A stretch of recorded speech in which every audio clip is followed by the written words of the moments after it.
दर्शकों, आप देख रहे हैं हिम एक्सप्रेस टीवी और मैं हूं आपके साथ आपकी दोस्त पूजा कपूर। दोस्तों, आज एक खास विषय पर चर्चा करेंगे राजनीति के विषय पर। जैसा कि आप जानते ही हैं 2022 में इलेक्शन आने वाले हैं। खैर, इलेक्शन आएंगे तो बवाल उठेगा, मुद्दे उठेंगे, सवाल भी उठेंगे, लेकिन देखने वाली बात यह होगी कि उन सवालों में कौन खरा उतर पाता है। दो पार्टियां तो रणभूमि में उतरी हुई है, बीजेपी और कांग्रेस, लेकिन अब अपनी जीत का लोहा मनवाने के लिए या फिर इस रेस में आगे आने के लिए आम आदमी पार्टी भी कदम रख चुकी है। 68 सीटों का दावा कर रही है आम आदमी पार्टी। देखने वाली बात होगी कि क्या अभी तक बीजेपी है, कांग्रेस है, इन पार्टियों में से आम आदमी पार्टी जीत कर आगे निकल पाती है या नहीं।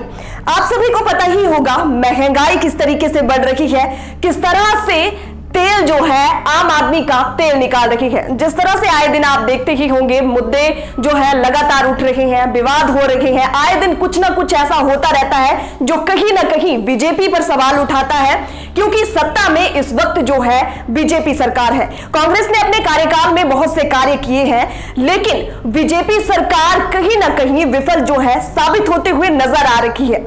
कहीं ना कहीं बीजेपी जो है अपने कामों में पीछे हट रही है। लोग जो है नाखुश है। पत्रकार की नजर से अगर मैं देखूं तो आए दिन जो है हम फील्ड में देखते रहते हैं, लोग जो है बीजेपी से कहीं ना कहीं नाखुश है।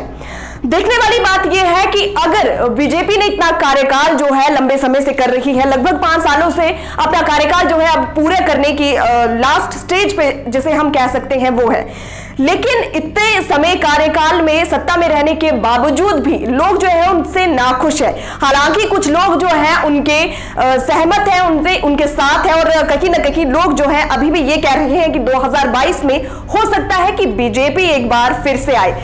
लेकिन अब आम आदमी पार्टी जो है वो भी मैदान में उतर रही है, लगातार दावा कर रही है। और प्रदेश की सबसे बड़ी समस्या के बारे में बात करें तो इस वक्त जो है महंगाई है, क्योंकि आम आदमी जो है वो महंगाई से खासा परेशान है। इस वक्त सबसे बड़ा देखा जाए तो खाने की चीजों से शुरुआत करते हैं। बहुत सी छोटी छोटी चीजें हैं जो महंगी होती हुई नजर आ रही है।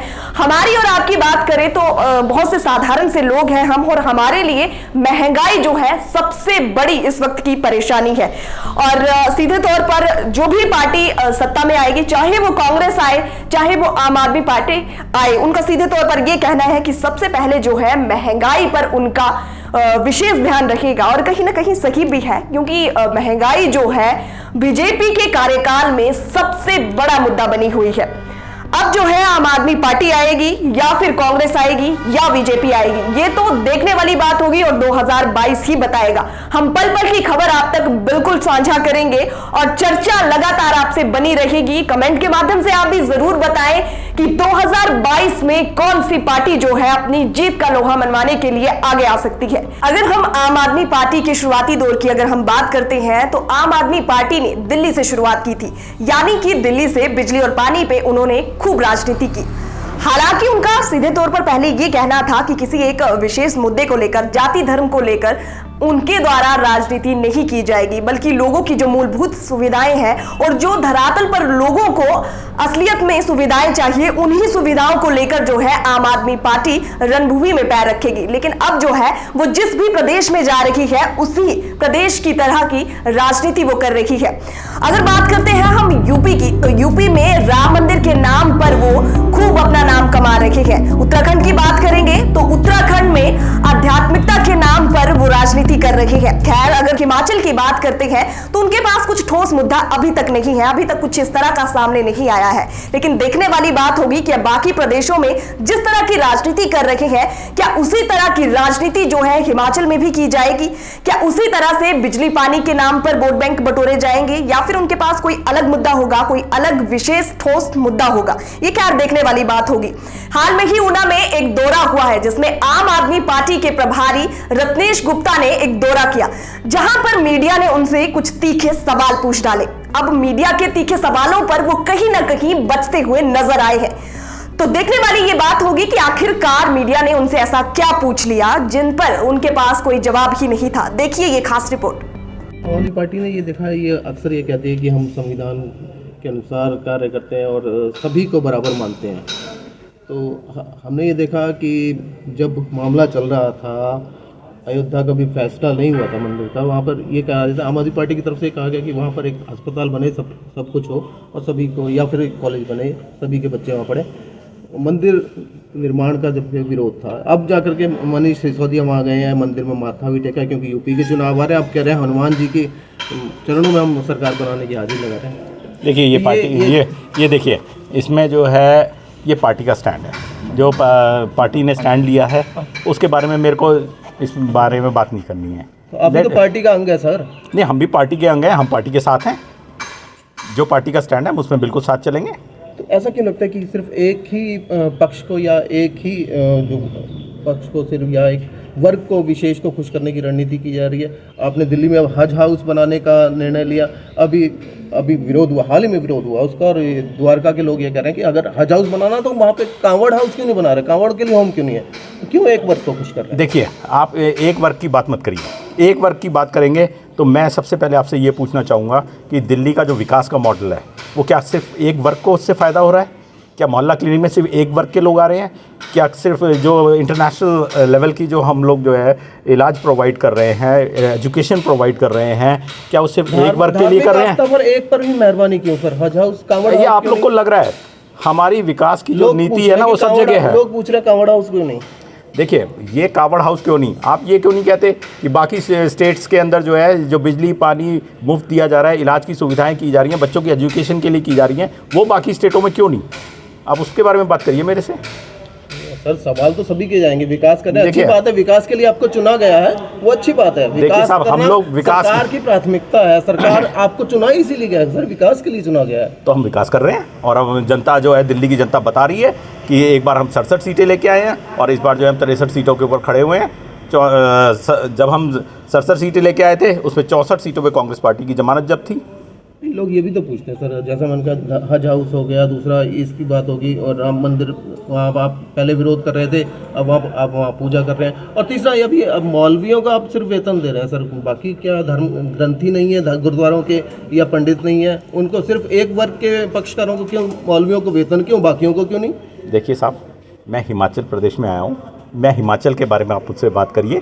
यहाँ पे जो पिछले सालों से जो सरकारें चली हैं और जो इस हालात पर आज हिमाचल प्रदेश है, मुझे लगता है आप उसके बारे में बात करें तो ज़्यादा बेहतर होगा। तो दोस्तों, आपने देखा कि आम आदमी पार्टी के प्रदेश प्रभारी रत्नेश गुप्ता किस तरह से मीडिया के तीखे सवालों से बचते हुए नजर आए। थोड़ा सा पीछे और ले जाना चाहूंगी, जब इससे पहले नगर निगम के चुनाव हुए थे तो नगर निगम चुनाव में भी आम आदमी पार्टी को मुंह की खानी पड़ी थी, हार का सामना करना पड़ा था। लेकिन अब देखने वाली बात होगी कि 2022 में वो क्या नया लाते हैं, किस तरह की उनकी रणनीति रहती है। हालांकि वो कैमरे के सामने कम ही नजर आते हैं।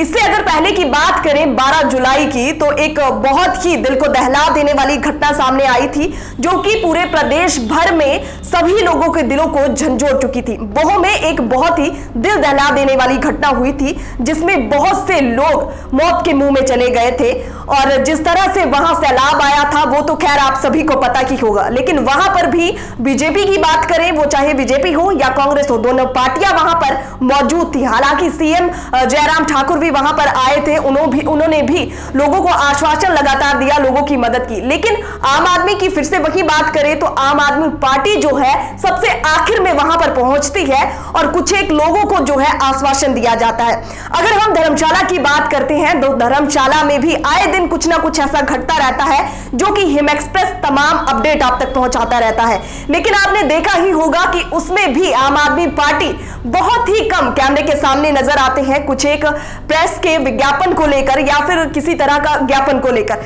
यह बहुत कहीं ना कहीं देखने वाली बात होगी कि अगर जो आम आदमी पार्टी है इतना पीछे रह रही है तो 2022 के चुनावों में वो किस तरह से आगे नजर आएंगी। खैर, आम आदमी पार्टी के लिए एक छोटा सा सुझाव हमारी पूरी टीम की तरफ से जरूर रहेगा कि अगर उन्हें अपनी जीत का लोहा मनवाना है और कांग्रेस और बीजेपी को पीछे पछाड़ना है तो लोगों की समस्याओं को सुनने के लिए उनके बीच में रहना बेहद जरूरी है, और उनके बीच में जो सुख सुविधाएं उनको नहीं मिल पा रही उसको कहीं ना कहीं उनके दर्द को समझना बेहद जरूरी है। तभी वो 2022 के चुनाव में अपना जगह जो है वो बना पाएंगे। खैर, आम आदमी पार्टी के लिए एक छोटा सा सुझाव हमारी पूरी टीम की तरफ से जरूर रहेगा कि अगर उन्हें अपनी जीत का लोहा मनवाना है और कांग्रेस और बीजेपी को पीछे पछाड़ना है तो लोगों की समस्याओं को सुनने के लिए उनके बीच में रहना बेहद जरूरी है और उनके बीच में जो सुख सुविधाएं उनको नहीं मिल पा रही उसको कहीं ना कहीं उनके दर्द को समझना बेहद जरूरी है। तभी वो 2022 के चुनाव में अपना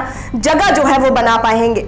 और इस तरह से छुप छुपाकर कुछ नहीं होने वाला। पार्टियां चाहे कोई भी हो, वो चाहे बीजेपी की हो, कांग्रेस की हो या आम आदमी की पार्टी हो, लोगों की समस्याओं को जब तक वो नहीं सुनेंगे तब तक लोग जो है उनको सराखों पर नहीं बैठाएंगे, उनको जीत नहीं दिलवाएंगे।